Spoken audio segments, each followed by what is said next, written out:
حضور یہ سوال مسٹر مدن ککریا صاحب جو کوم لین ویسٹ نیو مالڈن سے ہیں جی ان کا ہے، اور وہ اس محفل میں تشریف رکھتے ہیں جی لیکن انہوں نے مجھے کہا ہے کہ میں ان کا سوال پڑھوں۔ ٹھیک ہے، شوق سے۔ ان کا سوال ہے کہ ہم ہندو بھی خدا کو مانتے ہیں، ٹھیک ہے، اور اسے اوم کہتے ہیں۔ جی ہمارے عقیدے کے مطابق اوم سب سے پہلا خدا کا نام ہے۔ اس کے بعد ہم ہندو اوتاروں یعنی میسنجرز آف گاڈ کو مانتے ہیں۔ جی ہندو اکثریت اوم کی عبادت ان اوتار کی وساطت سے کرتی ہے۔ بعض آگ کی پوجا بھی کرتے ہیں، اور یہ طریق پرستش توجہ یعنی کانسنٹریشن کو قائم رکھنے کے لیے ہے۔ توحید پرستی، اوم پرستی باوساطت اوتار۔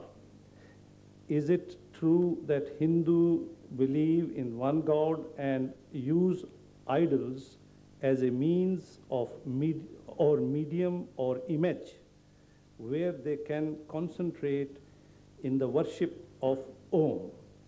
Is this method all right for concentration? کیا یہ طریق عبادت توجہ کو قائم کرنے کے لیے درست ہے؟ میرے نزدیک یہ محض نفس کا دھوکہ ہے، اور سوال کرنے والے اگر خود اپنے نفس میں ڈوب کے دیکھیں تو ان کو معلوم ہوگا کہ اوم تو کہیں اوپر کہیں موجود ہے۔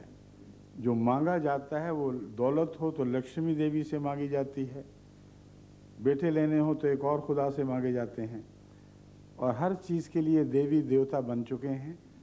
جب توجہ اس کی طرف مرکوز کرتے ہیں تو دو غلطیاں پیدا ہوتی ہیں۔ اول یہ کہ وہ دیوی بھی نظر نہیں آ رہی، وہ دیوی نظر نہیں آتی، اس کا ایک بت دیکھتے ہیں، اور بت کو اس طرح بناتے ہیں کہ اس سے اتنا مروب ہو جاتے ہیں کہ وہ بت ہی ذہن پر اور نفسیات پر حاوی ہو جاتا ہے۔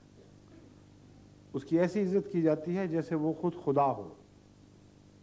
اگر صرف کنسنٹریشن کے لیے کچھ کرنا ہو تو لکڑی کا ٹکڑا سامنے رکھ لو، کوئی مٹی کا گولا سامنے رکھ لو، تو کنسنٹریشن والی بات تو پوری ہو جاتی ہے۔ مگر آپ نے عبادت کی، ٹھوکر مار کے اس کو ایک طرف کر دو کہ تو مٹی ہی ہے۔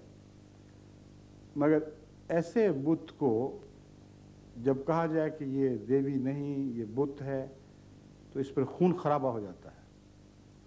ایسے بت کو اگر نقصان پہنچایا جائے تو جو مٹی پتھر کا بت تھا یا لکڑی کا یا کسی دھات کا بت تھا، اس کے بدلہ انسان کی ہڈیاں توڑی جاتی ہیں، اس کا خون بہایا جاتا ہے۔ حالانکہ خدا کو تو کچھ نہیں ہوا اگر وہ خدا اور ہے۔ تو یہ نفس کا بہانہ ہے میرے نزدیک۔ اگر بہانہ نہیں تو نفس کا دھوکہ ہے، ایک نفسیاتی سایہ پڑ جاتا ہے ایسے لوگوں کے دل پر۔ کہتے تو یہ ہیں کہ ہم نے ان کو ذریعہ بنایا ہے، مگر توجہ الا ماشاءاللہ، یعنی میں ہر ایک کے متعلق تو نہیں جانتا، مگر عمومی فتویٰ یہی ہے۔ میں ایسے ماحول میں پیدا ہوں جہاں میرے چاروں طرف ہندو بستے تھے۔ ہمارے گھر کے سامنے ہمسائے میں ہندو رہتے تھے۔ وہ پیپل کی جب پوجا کرتے تھے تو خدا کی نہیں کیا کرتے تھے، پیپل ہی کی پوجا کرتے تھے۔ بت سامنے رکھتے تھے تو اس بت ہی کو وہ اہمیت دیتے تھے۔ اس لیے یہ کہانیاں بھی وہ ملیں گی کہ بت نے دودھ پی لیا، بت نے آنکھیں کھولیں، بت نے حرکت کی۔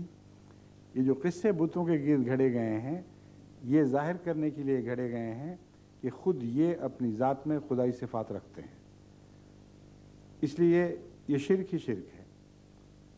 توجہ کا ایسا انتشار اپنی ذات میں خدا کی طرف توجہ قائم کر لیے کے لیے نہیں، بلکہ توجہ ہٹانے کے لیے ہے۔ اس لیے آخری خدا کے تصور سے کچھ نہیں مانگا جاتا، ان جھوٹے مصنوعی تصورات سے مانگا جاتا ہے۔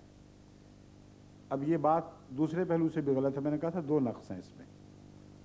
اول یہ کہ جن کو یہ دیوی دیوتا کہتے ہیں ان کو فی ذات ہی خدا کے ساتھ ہمیشہ سے موجود بتاتے ہیں۔